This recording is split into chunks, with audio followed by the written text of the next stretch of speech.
But so you are a former Facebook engineer, you're a former Pinterest engineer, which in itself is like, that speaks volumes. You have a YouTube channel with over 29,000 followers, which I definitely want to dig into. And you are a lecturer at Stanford, which is super cool. But before we get started, so we're going to get into all that stuff and we're going to get into big tech.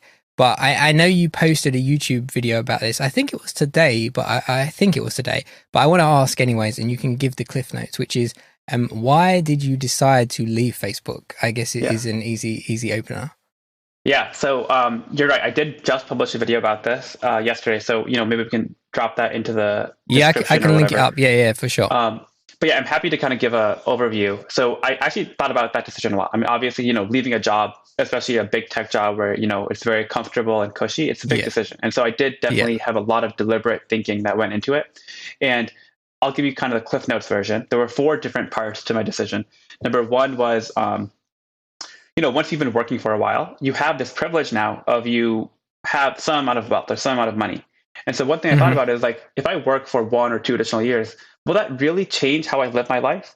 Probably not. I mean, the first year when I graduated from college, it made a huge difference. I was able to buy things. I got a car. It's like I was on top of the world. I've been working now for like 8, almost 9 years. It's like, I mean, it'll be great if I have a little bit more money in the bank, but it's not going to meaningfully change how I approach my life in terms of buying things or going out or things like that. That was a big part of it. The other one was regret minimization, which I think, you probably have heard of, or a lot of people have heard of, which is the idea that you don't want to look back at your life 20 years from now and say, oh, I wish I had done that one thing when I had the opportunity to. And I think a startup is one of those unique things where like, you need to work really hard. You need to put all your energy into it. And I just felt like now I have that ability. I feel excited by it. And I'm not really sure what my life will look like in 10 or 20 years. Let me just do it right now. Sure. And then the third one was around, look at my notes. Okay, it was around, failure. So like, here's the other thing that I think a lot of people don't realize is that a lot of these stories about going off and doing your own thing are glorified, or like they're made more scary than they actually are. And like, okay, I'm going to risk my whole career, all my savings are going to go into this one startup. I'm going to, it's going to work out or I'm going to die. And usually the reality is it's not that, the stakes are not that high. At least in my, like maybe I'm biased because I'm in California and Silicon Valley, but like the often times the outcome, even if you fail completely, the outcome is that, okay, well, you spent 2 years, you learned a lot, and you go out and get another job. And so like that framing of like, hey, the worst case isn't that bad. I'm not going to die. I'm not going to be unemployed for the rest of my life. That made me more comfortable. And then the fourth and final reason was just learning. I feel like, this is kind of the cliche answer, but I just feel like, when you're trying to get something off the ground, you learn so much. You talk to so many people, you understand their pain points, you understand what doesn't work, what does work. And I'm excited just to kind of broaden my learning beyond just Android development. Yeah, okay, that's awesome. And I highly recommend people listening go and check out that video, and I'll link it up. But I wanted to ask, and you can say no, is like, I assume you know what the startup is that you want to work on, and can you talk about it? Yeah, happy to talk about it. I mean, I think so. I would love to know a bit about what that is. Yeah, I mean, so the YouTube channel actually played a big role in how I thought about what to start, which is basically around teaching and mentoring and coaching for technical talent. So when you have an engineer or product manager or anyone related to any kind of technical field at a company, I feel like there's an opportunity today, especially in this world of hybrid or remote work, to be able to much better, help them onboard and more effectively help them get better at their job. Not necessarily through like, we'll teach you Python or we'll teach you like the fundamentals of Android. I'm talking a little bit higher level. Like I want to build a platform or a service which helps people get better at leadership, at soft skills, things like that, which I think are, often neglected. And especially in today's kind of COVID world or remote world, it's actually hard to learn that because you don't have that much interaction with people, right? And so we're hoping to kind of build something in that space. The actual mechanics of it and how it'll work, we don't exactly know right now. Sure. But yeah, that's the broad domain. Yeah, that's awesome. Okay, cool. Yeah, because I was going to say that's a highly not, I don't know how to word it. It's not a very well served area is probably a better way to say it. Yeah, because even just like, I mean, talking to tech people about anything outside of tech is not something that comes up a lot. And that's a huge part of working in a tech company, right? So that totally makes sense. Okay, cool. All right. So I guess I'll dive into the YouTube stuff from here because that seems like a good segue, and then we'll loop back to big tech. But when did you start your channel? Just so that the listeners know that. Yeah, the YouTube channel I think was late 2019. Okay. So it's been like a little bit more than 2 years at this point. Okay, cool. That's what I got. I just wanted to make sure I got that right, because so in like 2 years, right, you've grown it to like quite a substantial amount of subscribers. And I've watched some of like I've watched a bunch of your videos. I saw the one today. I've watched a couple this week. And they're really good, right? And so I have one question which is probably not that useful to people listening, but I'm super interested, which is like how difficult, so for example, the one you dropped today, how long and how difficult is it to record a video like that? Because for me personally, like trying to get 10 minutes of footage of me talking to the camera would probably take me like 3 hours. And that seems pretty seamless. So like how is that process for you? Yeah, that's a really interesting question, because I'm actually changing my approach to YouTube in a pretty fundamental way. So I think a lot of my earlier content was very utilitarian in the sense that I would make like an Android tutorial. I'd say, here's how you build this app, or here are the kind of the different characteristics of this application. And that was like, if you know your stuff, I would put together a rough script, and then it'd basically be like a screen recording and me talking over it. And so those were actually, I was able to like churn them out. I mean, I wouldn't say quickly, but like relatively, at a decent clip. The video that I'm kind of pivoting into, like the one that I had yesterday about leaving Facebook, those are much more intimate and like much more like I'm talking to the camera. I'm talking about what I felt, or like, how I think about the world. And so there's definitely like a higher level of, I don't know, like pressure, I would say, of like, I want to make sure that I'm articulating what I say correctly, and it actually has meaning and value for the listener. And so, it took me like at least, I don't know, like 5 hours just to write the script. And then, then I like rehearse the script, and I keep tweaking it or modifying it. And the other thing is like, I also like using a new software and new setup, because I have never really done that kind of video before where I talk to the camera. And so that also took a lot of extra time to set up. Going forward, I think it'll be a lot faster. But I think the short answer is that for that kind of video, which is like much more intimate, it probably took me at least 10, 15 hours end to end. Yeah. Okay. That's all right. That's good to know, because it makes me feel better about how long it would take me. But then I guess the question from there then is what, like two questions, right? So, because I didn't get to this, is why did you start the YouTube channel? And then as like a follow-up is like, what do you get out of it? Because putting 15 hours into YouTube to make a 10-minute video, that's a lot of effort on your part. Yeah, totally. I mean, so I think, again, it's actually your question is very timely, because like my whole approach to YouTube is shifting a little bit away from just like, I'm going to make programming tutorials. And now it's shifting into much more like, here's where I am in my career. Here's my opinion about the tech industry or whatnot. And so I think that when I started back in like November or December of 2019, like 2 years ago, I think the main value, there were kind of three things. One was selfish, one was altruistic, and then one was also just like, I want to be able to scratch an itch. So the altruistic one was like, I think that I could add value to people. Like, if I could make a tutorial and it could elevate someone's career or help them in their job, I mean, that's amazing, right? Like, it's of course a really good thing. The selfish perspective was that I thought that it would help me. It would help me learn. Like, you probably know this because you're also a teacher and you're an educator. It's like teaching is the ultimate form of learning, right? So if you're able to explain something and do it well, like there's really no better way to actually go deep into a topic. And so that was like a really good thing for me.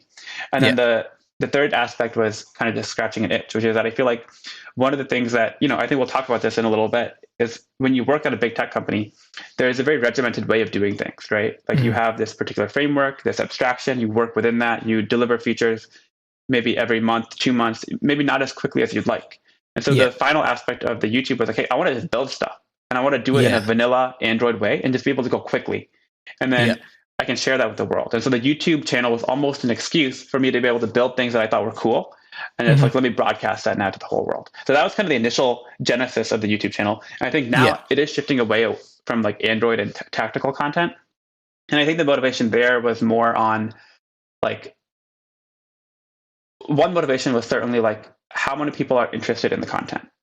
It's like when you're doing a podcast or a tutorial about Android, of course, there's going to be some people in the world who are interested in Android, but the number of people who are interested in like career growth generally, or like if you're an engineer, how do you advance your career? It's probably 10x or 20x bigger, like way bigger, right? And so I think there is some element of me kind of, I want to cater to an audience which is larger and cares more deeply rather than just like some, widget on Android. And so that's kind of how I'm shifting my my content now to be much more personal and much more, broader audience.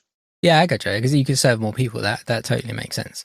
Exactly. Okay, So then to get to the big tech point and a big tech part, we can jump around a little bit because I think in my head things are going to be a bit jumbled, but because there's so many things I want to ask you. But the thing that comes to mind when you were just speaking is like, how is that process? So for example, right, I work for startups, like as a contractor. I work for small startups. So our sprints are like 2 weeks, right? 2 weeks, you deliver a feature, it's out. They don't care what library you use. They don't care about a bunch of stuff, right? They just care, does it work? If I use it, does it work? Right, it's gone. Right. And I imagine if you work at Facebook or Pinterest, it's a totally different process. So what is, like, let's say, and let's not say, you tell me, how does that process work? Like, do teams get broken up into features? How long does it take to roll out? Like, what are the restrictions or not restrictions around it? Like, how does that whole thing work? Yeah, I mean, it's a great question. And I think that you're right that one of the main differences in big tech or any kind of established tech company versus an upstart is that there's already a lot of inherent value in the code, in the app, in the framework you already have. And so there becomes a kind of a shift in mentality of, rather than just like getting something to work and pulling in any random library, the shift becomes, how can we make sure that the code we have is robust and it's readable and it's maintainable, right? Because the vast majority of time is going to be spent reading the code and not writing the code, which might be maybe in contrast to like a startup where it's like just about like, let's churn out features and keep adding more and more stuff. And you can rewrite stuff as often as you want in a startup as well. Exactly. Yeah. I mean, so which I imagine in Facebook, they don't let you do that. Yeah. I mean, I think like one of the things that I think was great about Facebook in the early days, and to some extent still now, is they really try and hold on to that vibrancy or that like agility that engineers love. So I think they do, it's like a tension, right? Because you obviously don't want to like go wild and have engineers do anything they want and then things are breaking all the time. But at the same time, you want to provide engineers some freedom to, scratch their itch or do what they want. So there's like a healthy tension there. And then to your question about like, the team structure and organization, I think it definitely depends. I think usually the way it works is like, it's organized around particular, like what is the mission? Like Facebook is a mega company, right? So you have like literally 5 or 6 companies within Facebook. And then within those, you have like particular ownership streams. So like you might say, like this team's objective, like their higher level mission is, how can we get people to, like, I'm trying to think of a good example, like dating, like Facebook dating is a pretty big thing now. Sure. How can we get people to match more? Okay. Like get more matches on dating. And so then you might have a whole work stream dedicated to that where you have product managers, designers, Android, iOS, web people, all working on that one mission of how do you increase engagement or your number of matches on this dating app? And then, so it rather than it being like, okay, you're the Android team, you're the iOS team, and now you do 20 different things. It's more like, hey, you're the Android team, focus on this particular stream. That's typically what I've seen happen. But I think it probably depends on the company a lot.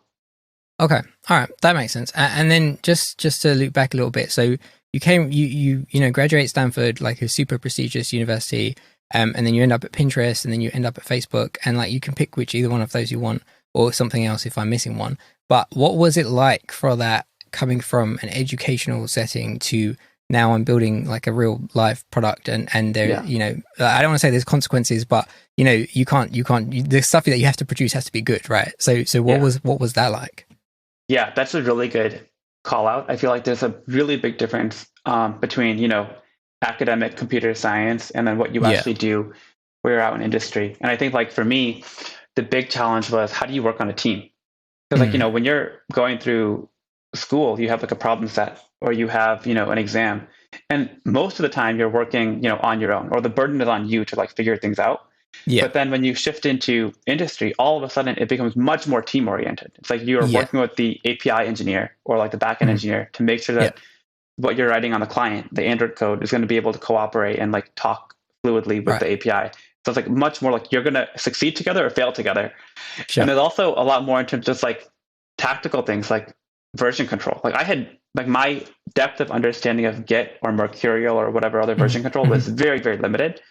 And then only when I got to industry, and it's okay, there's like my coworker here is like working on a experimental feature that I need to pull in and I want to build on top of that. I want to merge that back into the main line at some point. Like that was like totally not there for me. So that was a big learning curve. And I think, the other thing is like the maintainability aspect, right? Like, at Stanford, we had the quarter system. And so like every 3 months you'd work on a project. And then once you finish it, for the most part, you throw it away. Like there's really no reason to like revisit it, right? Yeah. But that's the exact opposite at Pinterest or Facebook. It's like you're going to work on it. Now it's in the code base. You're going to have to think about it and look at it every day when you look at that file or at that module, right? And so there's like a really big difference in terms of like the quality bar of what you're shipping is certainly higher. Yeah. Okay.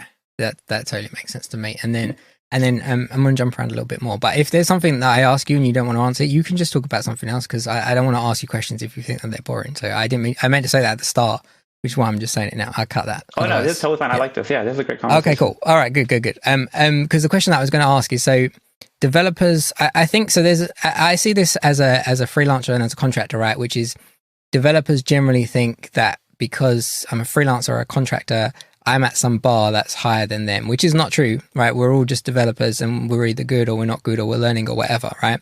And it's not like this magical position, like you have to be a guru to do this thing. But I also feel like in terms of big tech, people would look at Facebook and be like, I need to know everything before I could even go for an interview at Facebook, because the people that work there are geniuses.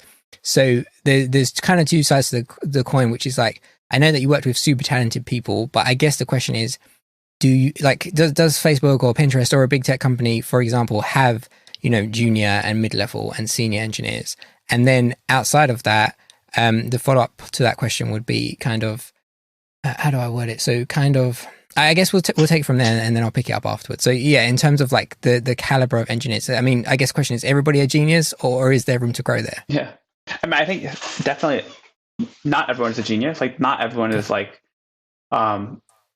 like the god of programming. I don't view myself certainly as like a god of programming, because I mean, I'm like one very concrete counterexample to that.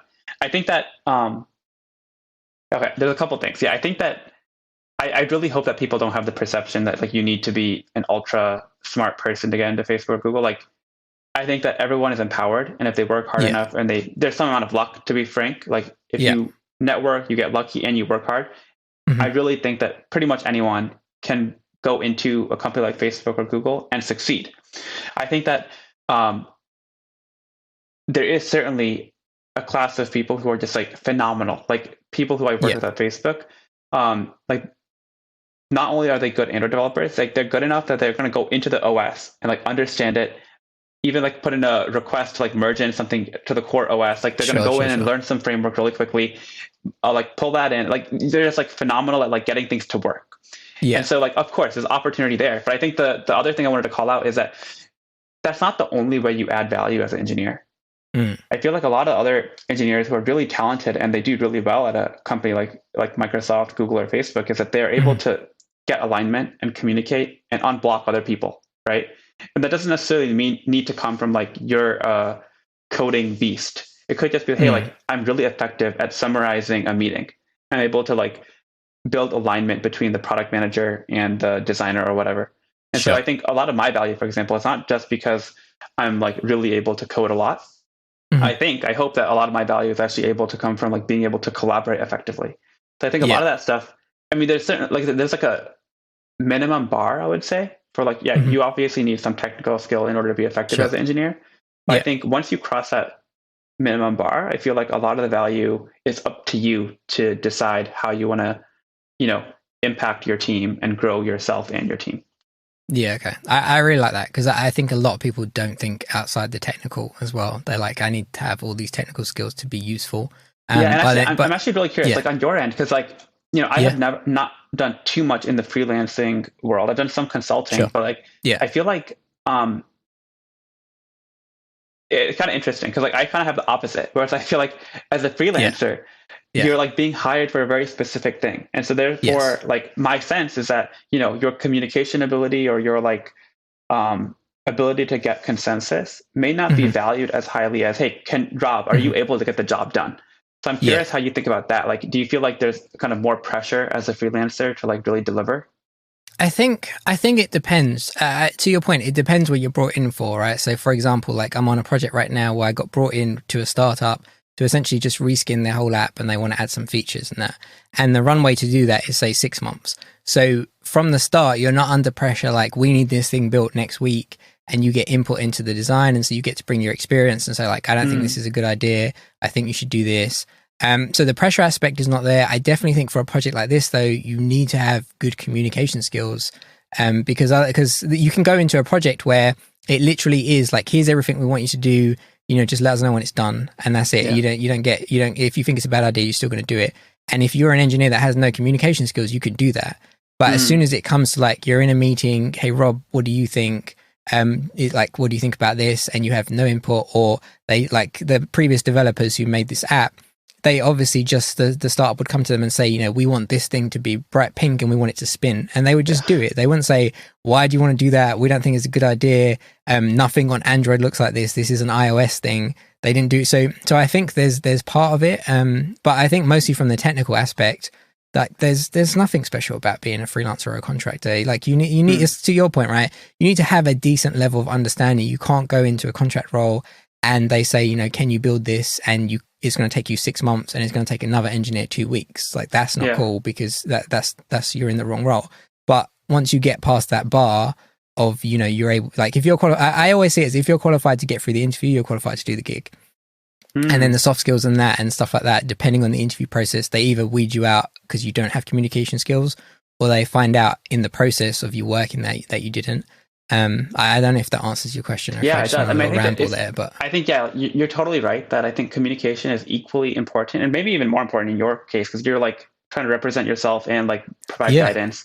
I think the one thing that does stand out to me is that one of the things I really value about big tech is that you're almost there to learn. Like you get paid to learn. Like you're on the job and you have this mentorship and support structure around you. Yeah. And that's what I think scares me a little bit about freelance, right? Because I don't think they're going to be okay with you saying, oh, let me take 3 months and bill you for the time it takes me to learn this framework let me do the change, right?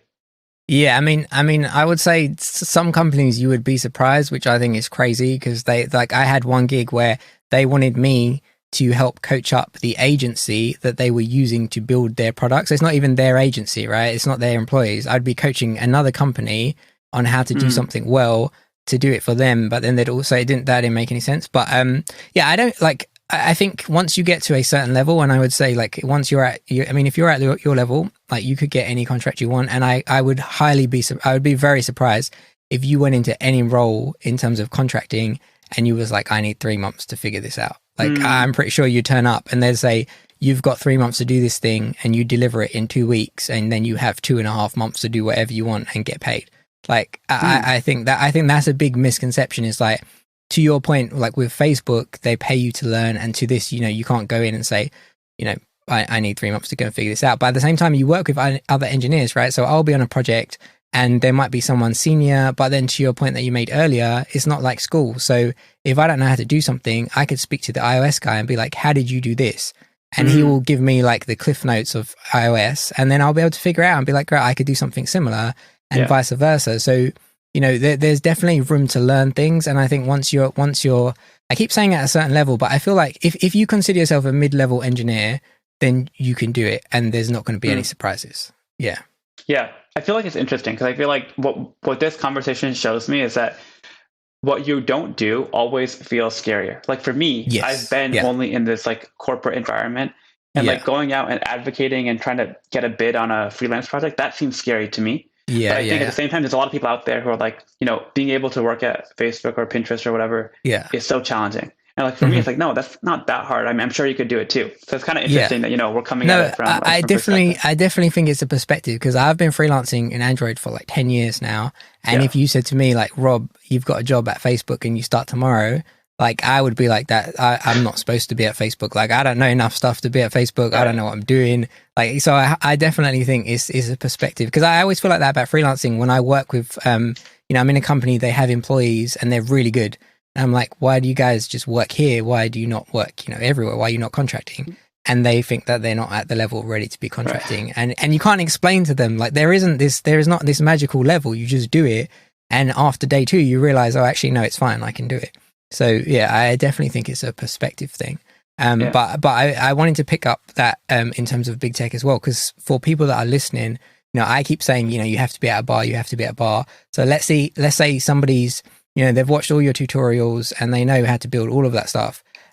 What is it that they need to know, either technical or not, on top, or what do they need to do on top of that to be able to kind of, be considered for a big tech job, let's say?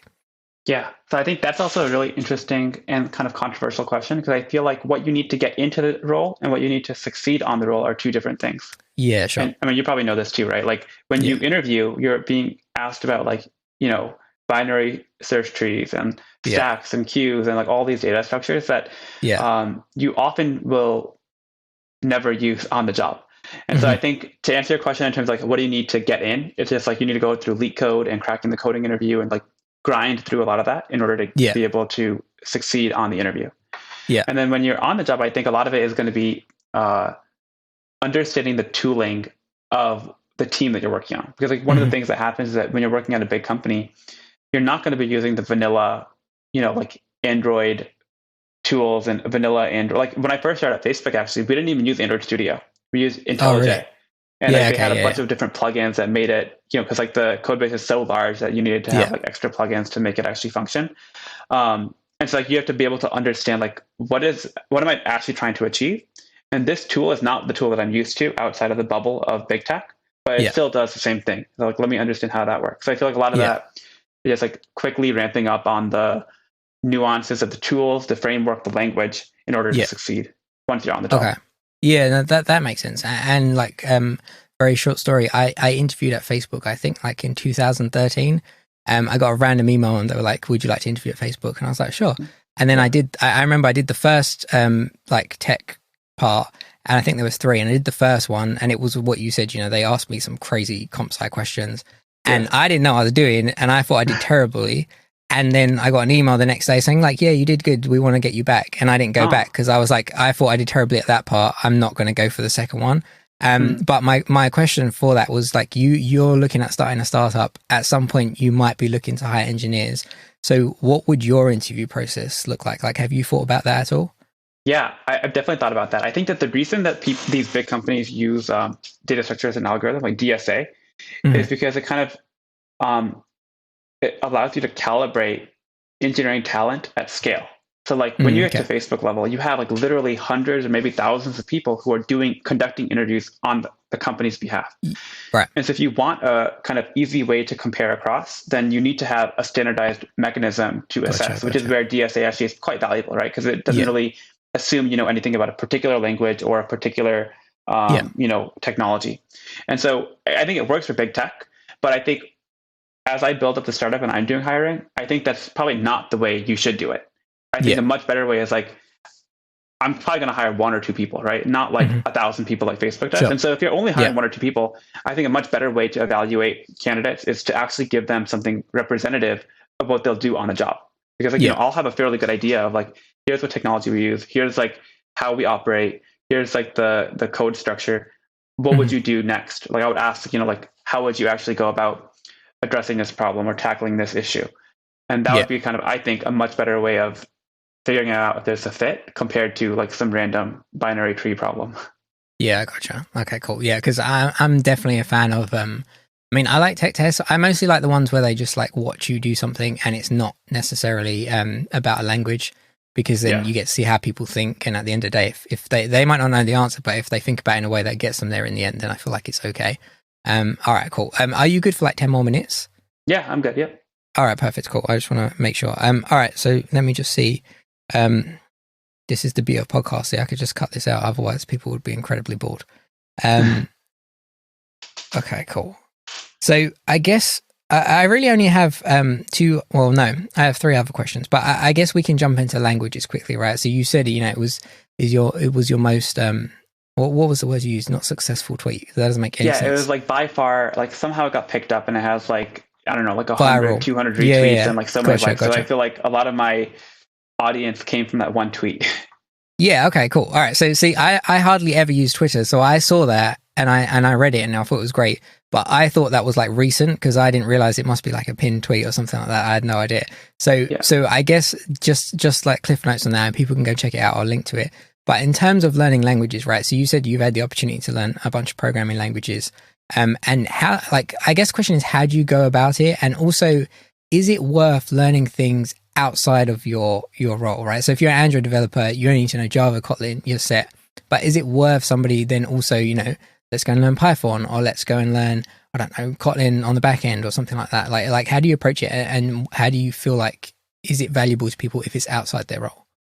Yeah. So I think that the context of that tweet was I was actually able to land code in 6 different languages at Facebook. And that's actually one of the really nice things about like Facebook or other companies is that, I think that you have the opportunity not only to be an expert in Android, which is what I was doing, but also you can contribute to other code bases or other frameworks. And so like there's an internal tool that I built, and that was why I ended up actually using Python, JavaScript, C, and the other languages, because I had the initiative to say I want to learn that, even though it's not really in my JD, in my job description. Yeah. So I think that if you're able to like make an argument for being able to have impact on your company by doing something a little bit outside of the narrow job description you have, I think that's 100% a really worthwhile use of time. Because I think oftentimes the best programmers are not those who like, they're just an Android developer, but they know enough about other languages or other frameworks, they can be dangerous and they can like quickly hook something up and like, put a dashboard together or like do something which like a pure Android developer probably couldn't do. That's where you really are able to unlock a lot of value. Yeah. So I think that for sure it's a really good investment of time if you have the capacity to. And I have the tweet was basically a way I recommend people to quickly learn a new language. Yeah. Okay, cool. I really like that phrase that they can be dangerous, because that's exactly how I would describe it. So yeah, awesome. All right, cool. So just 2 more questions and then we can wrap. So the first one being, and this is a question that I like to ask everybody. Actually, I have one before I ask it. So you talked about imposter syndrome. I think did you do a talk on this, or was it a tweet? I saw something about imposter syndrome. Yeah. So it was, that was a talk, right? On that. Like it was a talk and a tweet. So basically what I do is whenever I do a talk, like there's an organization called Code Mentor, which is really cool, that I gave a talk about imposter syndrome. And then once the talk came out, I turned it into a tweet thread. So that's like one tip. Okay. For people listening, or even for you, Rob, like one thing I really like doing is repurposing content. So like when you do a talk, that talk has value, hopefully. Yeah. And so if you can just package up that content as a tweet or as like a LinkedIn post or like some sort of image or infographic, like you're getting a lot more mileage out of that content. That's like I typically try to do that. I was going to say, I've heard people do it for a post, but I think a tweet is a really unique way to do it, because that would totally work as well. So that's awesome. Yeah. And then my question about imposter syndrome, I guess the question was going to be, having been like, when I describe your credentials, I would find it very hard to believe that you have imposter syndrome. But I guess my question would be, going into like a new startup, right? Is there any of that with this like new, unknown kind of venture? Yeah, I think I definitely have imposter syndrome. I've had it my whole career, and I think I'll continue to have it. I think like the way I think about it is that imposter syndrome is not necessarily a bad thing. I think if you're in over your head and you feel uncomfortable, in some ways that's a good thing. Like that's where the maximum amount of learning will happen. And I think when you start to flip your mindset to saying like, I feel like an imposter, I feel very uncomfortable, I'm not going to function well. If you instead flip your mindset to saying, hey, I'm uncomfortable right now, that's an opportunity for me to grow. That's an opportunity for me to learn. I think that's a much more healthy way of approaching a promotion or a new job, or like in my case, a startup, right? I have no idea. Aside from the engineering, I have no idea how to do sales or marketing or all these other things that will have to go into the startup, right? And so of course, there's definitely some amount of imposter syndrome. Like I have no idea what I'm doing. But I think that if you have the phrasing, like the framing that I'm going to learn, I'm going to be uncomfortable and learn at the same time, and I'm going to have confidence in myself, I think that's really how you get past it. Okay, that's awesome. All right, so final question. What do you think separates a great developer from an okay developer? I think a lot of it is mindset. So I think when I look at some of the best coworkers I had at Facebook, they don't think that anything is a heavy lift. And what I mean by that is nothing to them feels like a lot of work. Like for me, when I started at Facebook, like the most recent team I was on, it was like a cross-platform team. And so like you would have to work on the Android code base, the iOS code base, and there's also some like server-side component to it as well. And so for them, like this person came in with like an iOS background. And he like, obviously he knew how to do the Android stuff, but then like there was a bug or some issue on the Android side. He's like, let me quickly spin up an Android emulator. Let me learn how to check out the Android code base. Let me like figure out how to put log statements in to like understand where it is. And like within a couple hours, he was able to actually fix a bug on the Android side. And he also had like the server side code running. Like I was like kind of amazed that this is a person who just because of their mentality. They're like, okay, that's not a big deal. Like, let me quickly check out the Android code base. Let me dive into Kotlin, learn as much as I can, as quickly as I can, and just get it done. Right. And I feel like at least initially, my mindset was like, okay, well, you're telling me to learn iOS. Give me a month. I'll, read a book. I'll understand the fundamentals and I'll get back to you. But this person's like, no, I'll do it tomorrow. I'm going to get it done. And I feel like a lot of the best developers I've worked with are like, they have that attitude of like, nothing's going to stop me. I'll like go through a wall. I'll get what I need to. I'll pick it up. I'll deliver the value that I need. So I think that's kind of it's not so much about technical skill. It's just more like this attitude of I can get it done and I'll do it quickly. Okay. I really like the answer. And I also have worked with a back-end developer who was like that, which I think also was crazy because if I have an issue with the back end, I don't spin up a server and try and fix it. I'll be like, hey, I sent this thing. Can you tell me what can you debug? Like, can you pair with me for 2 hours to figure this out? So yeah, no, that's awesome. Okay, cool. All right. So then final question. Where can people find you online? Where can they find you on YouTube? All that good stuff. Yeah, I mean, so I am Pandey 1234 pretty much everywhere. So R, my last name, 1234. I think I'm most active, on YouTube and Twitter. So if you search up Rahul Pandey on YouTube, I should come up, and then Twitter, rpandey1234. I'd love to connect with anyone watching. Okay, perfect. Awesome. And then is there anything, so that's a wrap from me. Is there anything that you wanted to talk about that I didn't ask? No, I think this is great. I mean, I think I've seen a couple of your previous podcasts. I think that, I mean, the main thing I would say is that everyone has some value to offer to the world. And I feel like, being able to talk to people like you, or just like, putting out your ideas, whether that's in the form of a tweet, of a YouTube video, or a podcast, I think the more people that do that in the world, I think the better off we'll all be. So that's like my one message, I would say. Awesome. All right. That's a very nice way to end it. All right, cool. I'm going to hit stop.